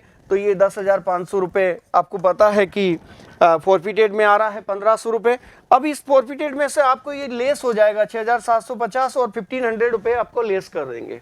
तो ये आपको देख लेना, ये आपका लेस हो जाएगा अमाउंट। अब देखिए फॉरफिटेड को हम वेरीफाई भी कर सकते हैं कि कितना पैसा आपने पे किया। अब देखिए यहाँ पर, अब देखो इधर, क्योंकि टोटल आपने 1500 आपको देखिए यहाँ पर आपने पे किया, तो 1500 रुपये आपके ये आ रहे हैं, फॉरफिटेड आ गए हैं। फिर आपने देखो, आपको पता है कि उधर आपने ज़्यादा पेमेंट कर दिया, वो भी फॉरफिटेड में आ गया। तो ये कई चीज़ें हैं जो बहुत अलग है, बिल्कुल डिफरेंट है। ये आपको क्लियर होना चाहिए कि फॉरफिचर में कितने अमाउंट हम शो करेंगे और कैसे हम इसको वेरीफाई कर सकते हैं कि अप्लाइड और अलॉटेड में कन्वर्ट करके। तो नंबर ऑफ शेयर अप्लाइड आप देखिए कितना आ रहा है आपका 1500 2250। एक्सेस एप्लीकेशन मनी रिसीव्ड आप देखिए कितनी आ रही है 750 के लिए। 5 रुपये के हिसाब से आप देखिए 3,750 रुपये आप पे कर रहे हैं। फिर अमाउंट ड्यू ऑन अलॉटमेंट 1500 आप देखिए इधर, और 3 रुपये। और फिर उसके बाद एक्सेस रिसीव्ड एप्लीकेशन, ये आपको पता है ये कैसे कैसे हम एप्लीकेशन रिसीव्ड कर रहे हैं। ये अमाउंट ऑन अलॉटमेंट 1500 इंटू 3 4500 रुपये। तो एक्सेस रिसीव्ड ऑन एप्लीकेशन आपको पता है कि कितना 3750 रुपये एक्सेस रिसीव्ड हो गया। तो अलॉटमेंट मनी नॉट रिसीव्ड, जितना रिसीव नहीं हुआ है तो ये हमें एडजस्ट करना पड़ेगा, क्योंकि 4500 रुपये बन रहा है आपका, 3750 आप ज़्यादा दे चुके हैं, तो वो आपको एडजस्ट करना पड़ेगा। ये आपको ध्यान रखना है, वेरी इंपॉर्टेंट है। एक्स लिमिटेड इनवाइटेड एप्लीकेशन, अब नेक्स्ट क्वेश्चन की बात कर रहे हैं। ये आपका देख लीजिए कॉन्सेप्ट कैसे कैसे हमने कैलकुलेट किया है। वेरी इंपॉर्टेंट क्वेश्चन था, जिस पर आपको फोकस करना था, कितना कितना उसने पेमेंट किया है, एप्लीकेशन पे कितना रुपया है। 3 रुपये यहाँ पर आपको पता है प्रीमियम भी है। अब 3 रुपये प्रीमियम है तो प्रीमियम की अलग अमाउंट है, प्रीमियम भी उसने पे नहीं किया तो वो भी हमें शो करना पड़ेगा। ये आपको ध्यान रखना है, वेरी इंपॉर्टेंट केस था। ये देखिए इधर अलॉटमेंट, लेकिन यहाँ पर प्रीमियम को हमने डेबिट इसने नहीं किया क्योंकि उसने इतनी अमाउंट पे कर दी थी जितनी अमाउंट उसके पास एक्सेस थी, तो प्रीमियम पूरा एडजस्ट हो गया। जब इतनी अमाउंट आपने पेमेंट कर दी on time of application excess में, तो प्रीमियम को पहले एडजस्ट करते हैं। तो ये आपको ध्यान रखना है। X Limited invited application for issuing 50,000 equity shares of 10 each. The amount was payable as follows. तो आप देखिए ये भी एक क्वेश्चन है, 6 मार्क्स का क्वेश्चन है। एप्लीकेशन पे 2 रुपये है, अलॉटमेंट पे 2 रुपये है, फर्स्ट कॉल पे 3 रुपये है, और यहाँ सेकेंड एंड फाइनल कॉल पे बैलेंस अमाउंट है। Balance amount second and final call पे है। Application for 70,000 shares were received. Application for 10,000 share were rejected and the application money was refunded. Share were allotted to the remaining application on the pro rata basis. Excess money received with application was transferred towards some due on allotment and call, if any. Gopal, who applied for 600 share, paid the entire share money with the application. Ghosh, who had applied for 6,000 shares, failed to pay the allotment money and his share were immediately forfeited. अब वही problem यहाँ पर है pro rata वाली। Pro rata की demand ये है कि 70,000 आपने अप्लाई किया है, 10,000 आपने रिजेक्ट कर दिया, और फिर उसके बाद लिखा है कि जो 10,000 रिजेक्ट किया उनका एप्लीकेशन मनी भी रिफंड कर दिया। तो फर्स्ट एंट्री तो हमारी 70,000 से होगी, bank account debit to share capital. तो यहाँ पर हम देखेंगे कि कितना कितना अमाउंट यहाँ पर है। तो अब देखिए कितना, this forfeited share were reissued to Sultan. अब देखिए तो टोटल हमारे पास देख लो, एप्लीकेशन पे 2 रुपया है, अलॉटमेंट पे 3 रुपया है, फर्स्ट कॉल पे 3 है, और बैलेंस अमाउंट किस पे है, फाइनल कॉल पे है। तो शेयर की वैल्यू कितनी दे रखी है, 10 रुपये है। तो आपको पता है कि फाइनल कॉल कितने की हो गई, 3 रुपये की हो गई। ये आपका क्लियर होना चाहिए। प्रोराटा है और ये अप्लाइड है, तो अप्लाइड को हमें अलॉटेड में कन्वर्ट करना होगा। तो ये भी आपको ध्यान रखना है। This forfeited share reissued Sultan for ₹20,000। अब देखिए, फॉर पर share paid up the first call money and the second final call money was called and duly received. Pass necessary journal entries for the above transaction in the books of X Limited. Open calls in advance account, calls in arrear account wherever necessary. आपको पता है calls in advance जो होता है वो इसका मतलब होता है कि जब आपका फर्स्ट एंड फाइनल कॉल का मनी अलॉटमेंट के साथ या एप्लीकेशन के साथ रिसीव्ड हो गया, तो इसका मतलब वो कॉल्स इन एडवांस है। और कॉल्स इन एरियर का मतलब होता है जब भी कोई share holder allotment, first call और फाइनल कॉल का मनी टाइमली पेमेंट नहीं कर रहा है, तो वो कॉल्स इन एरियर होता है। कॉल्स इन एडवांस जो होता है उस पर कंपनी जो है टेबल एफ के अनुसार 12% पर एनम इंटरेस्ट पे करती है, लेकिन कॉल्स इन एरियर पर टेबल एफ के अनुसार 10% पर एनम इंटरेस्ट रिसीव करती है अगर शेयर होल्डर बाद में पेमेंट करता है। तो यहाँ पर आप देखिए जर्नल एंट्रीज हम पास करेंगे। First, bank account debit to equity share application. तो आपको पता है कि यहाँ पर कुछ एंटायर अमाउंट पेमेंट कर रहा है, तो 70,000 है आपका, तो 70,000 का 2 रुपये एप्लीकेशन, तो 140 तो वो आ गया। लेकिन उधर कुछ 800 या समथिंग जो है उन शेयर्स पर, जैसे 800 पर एप्लीकेशन फर्स्ट कॉल पे 3 रुपये है, फाइनल कॉल पे 3 रुपये है, तो 6 रुपये आपने ज़्यादा पे कर दी है, तो 4800 एप्लीकेशन उसका रिसीव हो गया। तो यहाँ पर देखिए फिर equity share application account DR 1,44,800 हो गया, और एप्लीकेशन का जो अमाउंट है वो कैपिटल में जो ट्रांसफ़र करेंगे, यहाँ पर ये कैपिटल आएगा, शेयर कैपिटल, तो कैपिटल में ट्रांसफ़र करेंगे तो जितने आपने इशू किए हैं वही ट्रांसफ़र करेंगे। तो ये आपको ध्यान रखना, जैसे 50,000 शेयर इशू किए हैं तो 2 रुपये एप्लीकेशन पे हैं, तो ये 1 लाख रुपये ट्रांसफ़र हो जाएंगे। लेकिन 10,000 को आपने रिफंड कर दिया, तो 10,000 इंटू क्या करेंगे हम, यहाँ पर बैंक अकाउंट में चले जाएंगे। तो ये आप देखिए ये आपका रिफंड में अमाउंट आ जाएगा। फिर उसके बाद कॉल्स इन एडवांस जो आपने एडवांस में पे किया है, तो वो अमाउंट यहाँ पर आपका आ जाएगा, ये आपको ध्यान रखना है। तो यहाँ पर एप्लीकेशन में कितना अमाउंट आ गया, अलॉटमेंट में कितना अमाउंट आ गया, बैंक में रिफंड करेंगे, रिफंड का अमाउंट हमें शो करना पड़ेगा, और कॉल्स इन एडवांस अकाउंट में हमें शो करना पड़ेगा, ये आपको ध्यान रखना है, वेरी इंपॉर्टेंट अमाउंट। तो balance amount calls in advance हमारा हो जाएगा, ये आपको ध्यान रखना है। इक्विटी शेयर एप्लीकेशन में कैपिटल में ट्रांसफ़र करेंगे, अलॉटमेंट में कितना ट्रांसफ़र करेंगे क्योंकि रिमेनिंग अलॉटमेंट में भी एडजस्ट होगा, और बैंक में रिफंड हमें करना पड़ेगा क्योंकि जिनका हमें पैसा आ गया है और उनको शेयर नहीं दे रहे तो उनको पैसा रिफंड करना पड़ेगा। Equity share allotment, equity share capital, आपको पता है equity share allotment account DR ये डेबिट है, यहाँ पर टू इक्विटी शेयर कैपिटल आपने ड्यू किया, तो फिर आपको पता है 2 रुपये अलॉटमेंट है, तो 1 लाख रुपए से ड्यू किया आपने। फिर उसके बाद bank account debit, calls in arrear account debit to equity share allotment.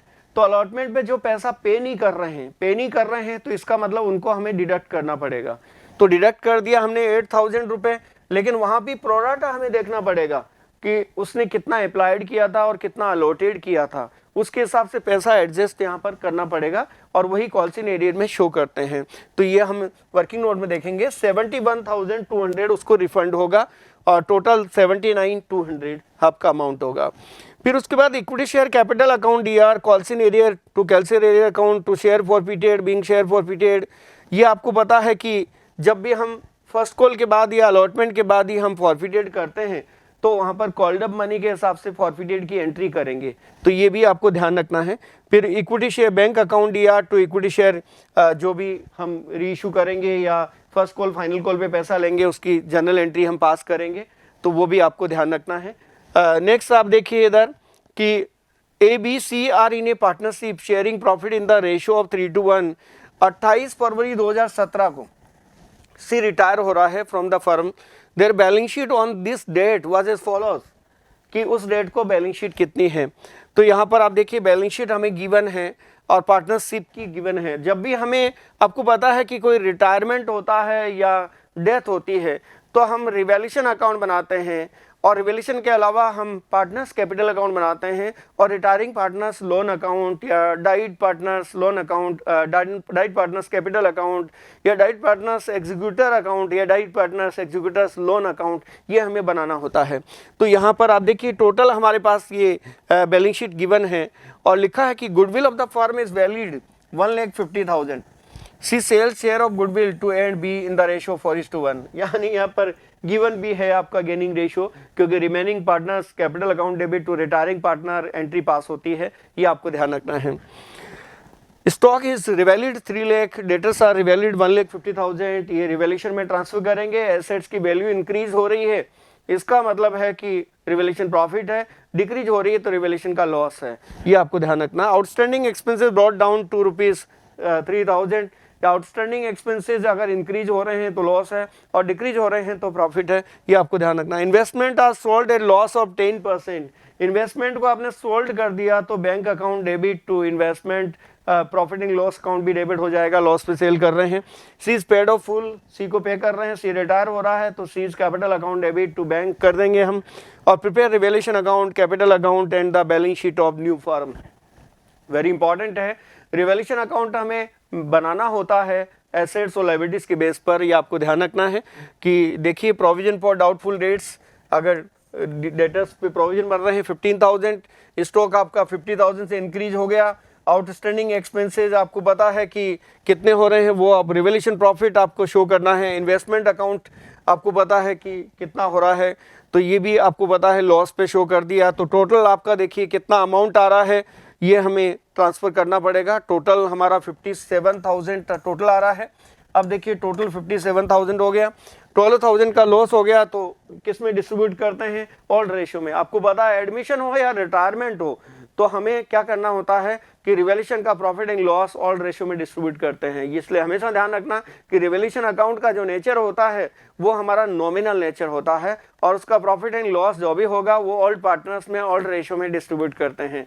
हाँ, ये जरूर है कि एडमिशन के टाइम पे अगर सपोज करो वो न्यू फर्म में एज इट इज दिखाना है तो उस केस में एडजस्टमेंट करते हैं। रिटायरमेंट में भी अगर एज इट इज दिखाना है तो हमें एडजस्टमेंट करना होता है, वो मेमोरेंडम रिवैल्यूएशन अकाउंट बनाते हैं। इसलिए कई बार आता है कि मेमोरेंडम रिवैल्यूएशन अकाउंट का जो सेकंड पार्ट होता है उसको हम न्यू रेशो में राइट ऑफ करते हैं, न्यू रेशो में हम डिस्ट्रीब्यूट करते हैं, ये आपको ध्यान रखना है। तो वैसे भी एंट्री हम ये कर सकते हैं कि gaining ratio account debit to sacrifice ratio, ये आपको ध्यान रखना है, वेरी इंपॉर्टेंट है। अगर लॉस होता है तो रिवर्स एंट्री हो जाएगी। तो पार्टनर्स कैपिटल अकाउंट में रिवैल्यूएशन का प्रॉफिट हमें कोई अनडिवाइडेड प्रॉफिट है वो डिस्ट्रीब्यूट करेंगे, बैलेंस कैपिटल का आ जाएगा। और फिर यहाँ पर आप देखिए अगर उसको पेमेंट कर रहा तो ये पेमेंट की एंट्री, ये गुडविल की एंट्री हो जाएगी। आपको पता है remaining partners capital account debit to retiring partners, ये सब करने के बाद ये पेमेंट कर देंगे और इनका बैलेंस 561,349 आ जाएगा। तो ये हम बैलेंस शीट में शो कर देंगे। आप देखिए 561,349 बैलेंस शीट में शो हो गया। और फिर उसके बाद ये हमारी एसेट्स और एसेट्स का टोटल आप देखिए, टोटल 10,33,000 रुपये हमारा टोटल बैलेंस शीट का हो जाएगा, ये आपको ध्यान रखना है। तो यहाँ पर 3 अकाउंट हम प्रिपेयर करेंगे, first revaluation account, second partners capital account and third balance sheet. Bank account भी हमें बनाना होता है कि अगर आप पेमेंट कर रहे हैं तो बैंक का बैलेंस शीट में कितना शो करेंगे वो हमें शो करना होता है। इन्वेस्टमेंट सोल्ड कर दिए, आपको पता है सी को हमने पेमेंट कर दिया, तो इन्वेस्टमेंट को सोल्ड किया तो पैसा आया, सी को पेमेंट किया तो पैसा गया। अब पहले 25 का बैलेंस था, अब आपका 43 का बैलेंस रह गया, इसका मतलब टोटल 295 आपकी बैलेंस शीट का, इसका बैंक अकाउंट का बैलेंस है टोटल। नेक्स्ट 25th क्वेश्चन है, A B C were partner in a firm sharing profit in the ratio, आपको पता है 2:1, यानी 2:1 there balance sheet as the March 31, 2019, और ये हमें गिवन है। आप देखिए बैलेंस शीट हमें दे रखी है, अब बैलेंस शीट दे रखी है लेकिन लिखा है कि From 1st April 2019 the partner decided to share profit in the ratio 1:3. इसका मतलब भी जब भी रेशो चेंज होता है तो इसका मतलब या तो सेक्रीफाइस होता है या गेनिंग होता है. For this purpose it was agreed that the goodwill of the firm should be valued at 60,000, land should be revalued at 1 lakh, building should be depreciated by 6%. ये आपको पता है कि एसेट्स की वैल्यू अगर कम हो रही है इसका मतलब लॉस है, इंक्रीज हो रही है तो प्रॉफिट है रिवैल्यूएशन में, और अगर वैसे ही लायबिलिटीज में रिवर्स होता है, अगर गुड एसेट्स की लायबिलिटी की वैल्यू इंक्रीज हो रही है तो लॉस है और डिक्रीज हो रही है तो प्रॉफिट है. तो इसका मतलब ये आपको ध्यान रखना. Building should be creditor amounting ₹3,000 were not paid. तो ये आपको पता है कि नहीं पेड करना है, इसका मतलब रिवैल्यूएशन में शो करेंगे. You are required to record the necessary journal entries to give effect to the above agreement. Prepare the capital account of the partners. Capital account बनाना है. Prepare the balance sheet of the reconstituted firm. Partner decide that general reserve will be transferred to capital account, whereas revised value of assets and liabilities are not to be recorded in the books. तो इसका मतलब memorandum revaluation account बनाना है, क्योंकि जब नई firm में assets और liabilities को एज इट इज दिखाना है तो इसका मतलब केवल एडजस्टमेंट करना है, बाकी आपको पता है कि नई फर्म में एज इट इज वो शो हो जाएगी. तो ये देखिए, अगर कोई भी अनडिवाइडेड प्रॉफिट एंड लॉस होता है वो डिस्ट्रीब्यूट हो जाता है. General reserve account debit to ABC old ratio में डिस्ट्रीब्यूट कर देंगे. ये आपको पता है. General reserve transfer to partners capital account due to change in profit sharing ratio. तो ये आपको पता है कि रिमेनिंग जो भी सेक्रीफाइस हो रहा है उसका अकाउंट क्रेडिट हो जाएगा, अगर गेन हो रहा है तो उसका अकाउंट डेबिट हो जाएगा. ये आपको ध्यान रखना है. कैपिटल अकाउंट में हम डिस्ट्रीब्यूट करेंगे बैलेंस शीट्स कितने कितने आ रहे हैं. कैपिटल जनरल रिजर्व में हम डिस्ट्रीब्यूट कर दिया हमने, फिर उसके बाद उसका एडजस्टमेंट नहीं उसमें डिस्ट्रीब्यूट करने का, और गुडविल का या रिमेनिंग टू रिटायरिंग या जैसे भी हमें देखना है वो आपको देखना है. जिसको सेक्रीफाइस हो रहा है उसका अकाउंट क्रेडिट होगा, जिसको गेन हो रहा है उसका अकाउंट डेबिट हो जाएगा. ये आपको ध्यान रखना है. इसका ये टोटल है, ये टोटल हम शो करेंगे पार्टनर्स कैपिटल अकाउंट में. लेकिन ये सब प्रैक्टिस बेस है, प्रैक्टिस आपको करनी होगी, बहुत इंपॉर्टेंट है. बैलेंस शीट आप देखिए, इधर हम शो कर रहे हैं, बैलेंस शीट में हम दिखा देंगे. रिवैल्यूएशन का इफेक्ट हमें दिखाना नहीं है क्योंकि वो एज इट इज दिखाने के लिए बोल रहा है. तो ये आप देखिए बैलेंस शीट का टोटल 3,05,000 एसेट्स और लायबिलिटीज एज इट इज हम शो कर सकते हैं. आगे नेक्स्ट हम देखते हैं calculation net amount adjusted profit due to increase in the value of land, profit due to decrease in creditor, और फिर उसके बाद टोटल हमारे पास टोटल ये 18,000 हो गया. Loss due to decrease in the value of building, profit on revaluation 15,000, adjustment of goodwill 60,000, net amount to be adjusted 75,000. उस हिसाब से हमने एडजस्टमेंट कर दिया है, सेक्रीफाइस को क्रेडिट करके और गेनिंग को डेबिट करके. Calculation of sacrifice and gain share, old ratio ABC ये दे रखा है और न्यू रेशो ये आ रहा है. अब आपको पता है कि ओल्ड माइनस न्यू करने से अगर पॉजिटिव आ रहा है तो सेक्रीफाइस है, और ओल्ड माइनस न्यू करने से अगर नेगेटिव आ रहा है तो इसका मतलब वो गेन है. तो ये आपको ध्यान रखना है. सेक्रीफाइस और गेन ये आप देखिए कैसे, ओल्ड माइनस सेक्रीफाइस, ये आप देखिए ये नेगेटिव आ रहा है तो 9/30 ये गेन हो गया, 7/30 सेक्रीफाइस, 2/30 सेक्रीफाइस, ऐसे हमने डिस्ट्रीब्यूट किया है. तो ये 75,000 जो था उसको हमने डिस्ट्रीब्यूट कर दिया, 7/30, 2/30, 9 ये हमने 30 ये ऐसे हमने डिस्ट्रीब्यूट कर दिया. और ये टोटल अमाउंट हमारे पास ये आ गया एडजस्टमेंट की कि जो सेक्रीफाइस अकाउंट दिया टू गेनिंग अकाउंट दिया to sacrifice ratio. 26 On 15th Feb 2017, A Limited invited application for issue of 1 lakh 9% debenture of 100 each at a discount of 6%, redeemable at par after 3 years. The full amount was payable on application and the debentures were issued on 15 March 2017. Pass the journal entries for the above transactions. तो यहाँ पर आप देखिए इसकी general entry पास करनी है हमें, और डिबेंचर आपको पता है कि कैसे कैसे फुल अमाउंट रिसीव्ड हो रही है. तो एंट्री क्या करेंगे, bank account debit to debenture application and allotment account, और फिर दूसरी entry debenture application and allotment account debit, discount on issue of debenture account debit to debenture account. तो ये आपको ध्यान रखना है. उनका नाम आता है बस 9% डिबेंचर है तो उनके नाम के आगे 9% हमें शो करना होगा. फिर R limited issue 10,000 12% debenture 100 each, discount of 5%. तो इसकी भी एंट्री हम कर सकते हैं. वो आपको पता है कि bank account D R to debenture application allotment, दूसरी entry debenture application allotment account debit to discount on issue of debenture account debit to 12% debenture. तो ऐसे हम ये जनरल एंट्रीज पास कर देंगे। आप देखिए ये शो कर रखा है इसने। डिस्काउंट अगर है तो डिस्काउंट को हम डेबिट करेंगे सेकंड एंट्री में, लेकिन फर्स्ट रिसीव करेंगे तो डिस्काउंट डिडक्ट करके करेंगे। यहाँ पर भी आप देखिए 9,50,000 ये 50,000 डिस्काउंट आ रहा है, तो ये आपको ध्यान रखना है, वेरी इंपॉर्टेंट है।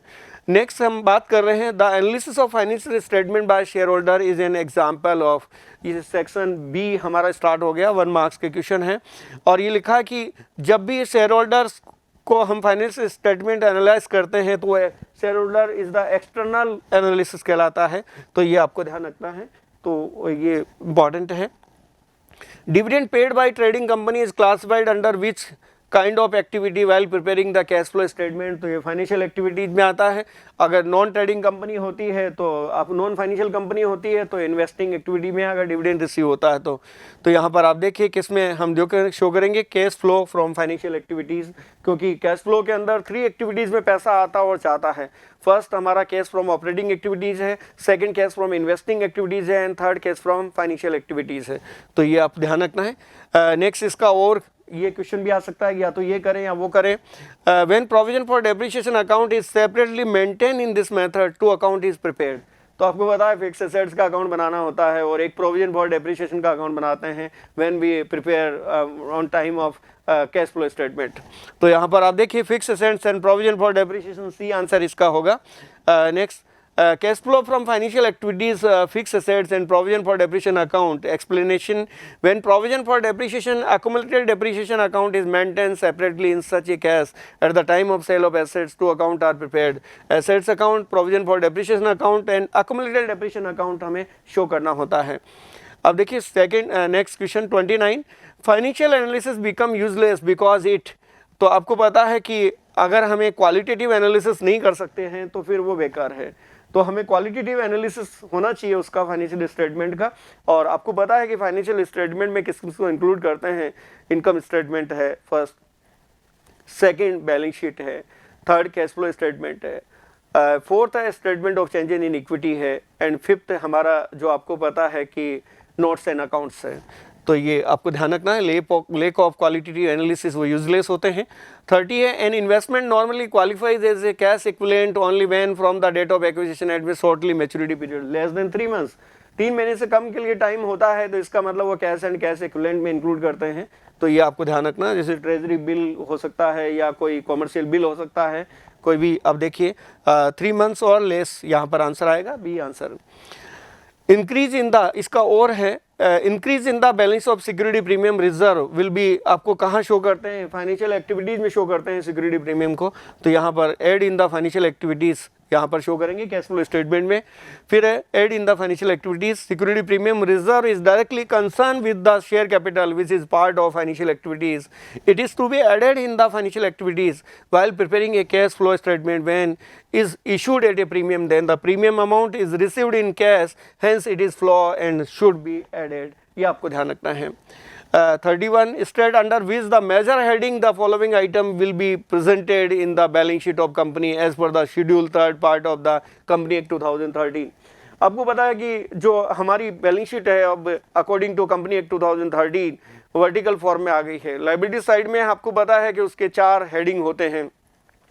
लाइबिलिटी साइड का नाम इक्विटी इन लाइबिलिटी है और उसमें first heading share holder fund है, सेकंड है amount received against application money received against allotment pending है, and third non current liability and fourth current liability. वैसे एसेट साइड में हमारे पास 2 ही हैं, एक तो नॉन करंट एसेट्स है और करंट एसेट्स है, लेकिन इसके सब पार्ट बने हुए हैं। तो ये आपको ध्यान रखना है। जैसे लॉन्ग टर्म बोरोविंग है, आपको पता है ये नॉन करंट लाइबिलिटीज़ के अंदर जाता है। ट्रेड पेबल जो है वो करंट लाइबिलिटी में जाता है, आपको पता है डेटर्स क्रेडिटर्स और बिल्स पेबल आते हैं।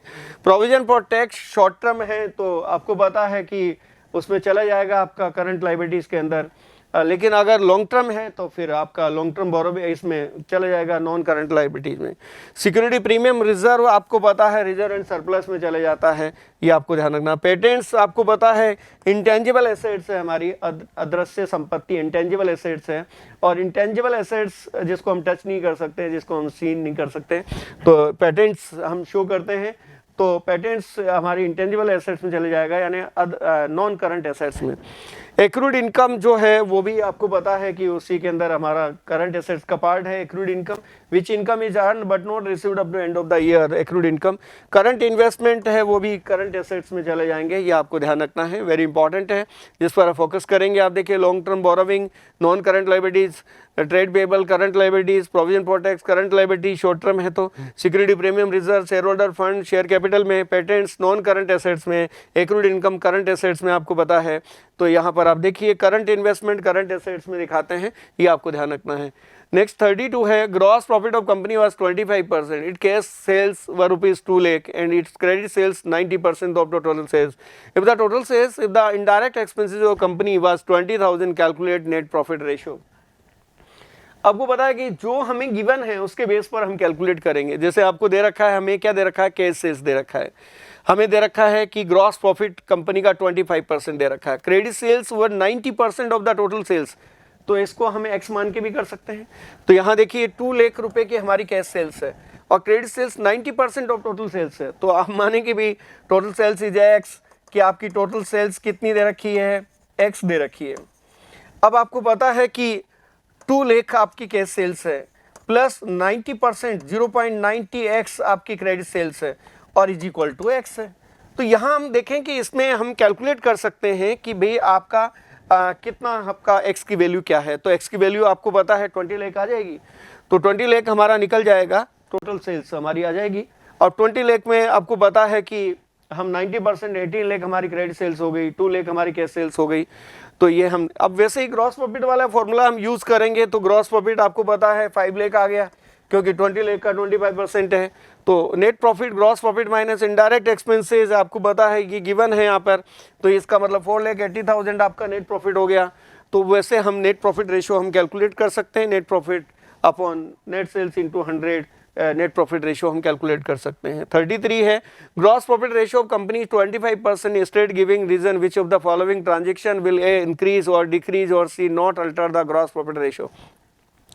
Purchase of stock in trade, आपको पता है कि जब हम स्टॉक परचेज करते हैं तो ट्रेडिंग अकाउंट के डेबिट साइड में शो करते हैं इनकम स्टेटमेंट में। आपको पता है कि ये अमाउंट हमारा ग्रॉस प्रॉफिट को डिक्रीज करता है। परचेज रिटर्न जो होता है उससे हमारा ग्रॉस प्रॉफिट इंक्रीज होता है, क्योंकि आपको पता है कि डेबिट साइड में कोई भी अमाउंट हम डिक्लाइन करेंगे, डिक्रीज करेंगे तो हमारा प्रॉफिट इंक्रीज होगा। ये बहुत सिंपल सी बात है। क्रेडिट में इंक्रीज होता है तो ग्रॉस प्रॉफिट इंक्रीज होगा, क्रेडिट में डिक्रीज होता है तो ग्रॉस प्रॉफिट डिक्रीज होगा।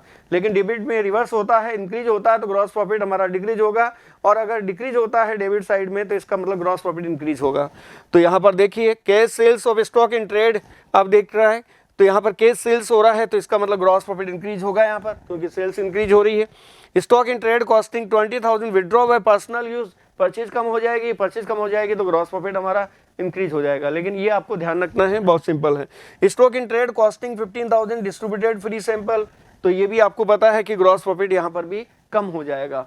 तो ये आपको ध्यान रखना है, बहुत सिंपल ही है कि ग्रॉस प्रॉफिट को इफेक्ट करेगा, लेकिन फ्री सैंपल और चैरिटी जो होता है वो नेट प्रॉफिट को इफेक्ट नहीं करता है, बिकॉज हमारा परचेज कम हो जाता है और क्लोजिंग स्टॉक भी कम हो जाता है। ये आपको ध्यान रखना है। Cash revenue from operation, cash sales 2 lakh, cost of revenue from operation cost of goods sold 350, gross profit 150, trade receivable turnover ratio times calculate opening. ये 2 क्वेश्चन हैं, दोनों को हम सोल्व कर सकते हैं। Total sales equal to cost of goods sold आपको पता है, plus gross profit 350 plus 150 5 lakh, ये वाला वो जो अभी रेशियो वाला है। Credit sales equal to total sales minus cash sales 3 lakh हो गया। अब टर्नओवर रेशियो निकालना है तो उसके लिए फॉर्मूला क्या है, net credit sales upon average receivables, receivable means debtors and BR. तो यहाँ पर आप देखिए क्रेडिट सेल्स 3 लाख है, एवरेज ट्रेड रिसीवेबल तो यहाँ पर ये 1 लाख रुपए का आ गया, क्योंकि 1/3 उसका वो रेशियो दिया हुआ था, तो ये आपको दे रखा है। ओपनिंग ट्रेड रिसीवेबल एक्स है, closing trade receivable x plus 1 lakh है, तो opening plus closing divided by 2, तो ऐसे भी हमारा एक्स की वैल्यू हम कैलकुलेट कर सकते हैं। 50,000 है, ओपनिंग ट्रेड रिसीवेबल 50,000, क्लोजिंग हमारा कैलकुलेट कर सकते हैं 150 हो गया, तो ये हमारा डायरेक्टली हम कैलकुलेट कर सकते हैं। ओपनिंग ट्रेड रिसीवेबल एक्स हो गया, ये आपको पता है कि हमने कैलकुलेट कर लिया। ओपनिंग ट्रेड रिसीवेबल एक्स और closing trade receivable x plus 3x 4x, average trade receivable इतना आ रहा है, तो इससे भी हम कैलकुलेट कर सकते हैं कि हम कैसे डेटर्स ट्रेडिंग हम निकाल सकते हैं, opening debtors and closing debtors. Receivable means debtors and BR both are included. 34, from the following information calculate cash flow from operating activities and financial activities during the year. Additional debenture were issued at par 1st October and bank loan was repaid the same date. Dividend on equity share 8% was paid on opening balance. Income 12,500 has been provided during the year. Preference share were redeemed at par the end of the year. तो अब देखिए इनको हम cash flow में कहाँ कहाँ दिखाएंगे ये हमें देखना है. एडिशनल डिबेंचर आपने इशू किया है तो ये तो फाइनेंशियल एक्टिविटीज़ में चला जाएगा. डिविडेंड आप पे कर रहे हैं तो ये भी फाइनेंशियल एक्टिविटीज़ में जाएगा. Income has been provided during the year तो ये तो आपको पता है, तो ये तो ऑपरेटिंग एक्टिविटीज़ में बेस लेंगे. प्रेफरेंस शेयर रिडीम्ड ये भी फाइनेंशियल एक्टिविटीज़ में चला जाएगा, ये हमें दिखाना होगा. अब देखिए equity share capital, preference share capital, general reserve, ये बैलेंस शीट हमें दी हुई है और इसके बेस पर ही आप देखिए ये cash flow from operating activities हम निकालेंगे. कहाँ कहाँ हमें शो करना होता है. ऑपरेटिंग एक्टिविटीज़ में नेट प्रॉफिट को बेस लेते हैं और नेट प्रॉफिट में बेस लेकर के हमें क्या करना होता है कि उसमें नॉन ट्रेडिंग या नॉन ऑपरेटिंग एक्सपेंसेस को ऐड करते हैं और नॉन ट्रेडिंग इनकम को हम लेस करते हैं. फिर उसके बाद हमें एडजस्टमेंट करना होता है decrease in current assets and increase in current liability और लेस करेंगे हम increase in current assets and decrease in current liability. तो ये आपको ध्यान रखना है. ये सब एडजस्टमेंट करने के बाद कैश फ्रॉम ऑपरेटिंग एक्टिविटीज़ आता है. जनरल लीजर इंक्रीज हो रहा तो ऐड करेंगे, ये सब हमें देखना होता है. इंक्रीज इन करंट एसेट्स और ये ऑपरेटिंग एक्टिविटीज़ हमारी 11,27,500 हमारी ऑपरेटिंग एक्टिविटीज़ आ जाएगी. फिर यहाँ पे कैश फ्लो स्टेटमेंट हम बनाएंगे तो financial activities, investing activities, assets अगर हमारी इंक्रीज डिक्रीज हो रही है तो ये आपको देखना है. पैसा गया तो ब्रैकेट में हम शो करेंगे और पैसा आया है तो हमें क्या करना है कि हमें उसको प्लस में शो करना है. तो ब्रैकेट मीन्स माइनस है, ये आपको ध्यान रखना है. फिर उसके बाद ये अकाउंट छोटे हम बनाते हैं. प्रोविजन फॉर टैक्स का अकाउंट बना सकते हैं, प्रपोज डिविडेंड का अकाउंट बना सकते हैं, फिक्स एसेट्स का अकाउंट बनाएंगे. जो भी हमें एक्स्ट्रा है, क्योंकि करंट एसेट्स करंट लायबिलिटी के अलावा जो है मोस्ट प्रोबेबल अकाउंट बनते हैं, क्योंकि करंट एसेट्स करंट लायबिलिटीज ये सब हम कहाँ ले चुके हैं, ऑपरेटिंग एक्टिविटीज़ में ले चुके हैं. तो ये आपको ध्यान रखना है. इंटरेस्ट ऑन डिबेंचर हम कैलकुलेट कर लेंगे. आपको पता है कि 3,75,000 और फिर जो इंक्रीज हो रहा है डिक्रीज हो रहा है जो भी उसके एडिशनल जो भी होगा उसको ऐड कर देंगे. जैसे ये 41,000 हो गया. इंटरेस्ट इन बैंक लोन पहले कितना था, फिर 6 मंथ्स का कितना बढ़ा, तो उस पर हम कैलकुलेट करेंगे. तो बहुत सिंपल सी बात है जिसको हमने देखा है कि कैसे कैसे cash from operating activities, cash from financial activities, इसको हम शो करेंगे. कैश फ्रॉम इन्वेस्टिंग, फाइनेंशियल और ऑपरेटिंग एक्टिविटीज़. और फिर उसके बाद लास्ट में वेरिफिकेशन करते हैं कि इन सबको A+B+C करने के बाद अगर ओपनिंग जो हमारा कैश एंड कैश इक्विवेलेंट है उसको प्लस करेंगे तो वो answer closing cash and cash equivalent के बराबर आ जाएगा. तो ये आपको ध्यान रखना है, वेरी इंपॉर्टेंट बात है friends. Best of luck, you get highest marks in accountancy. God bless you. Thank you so much.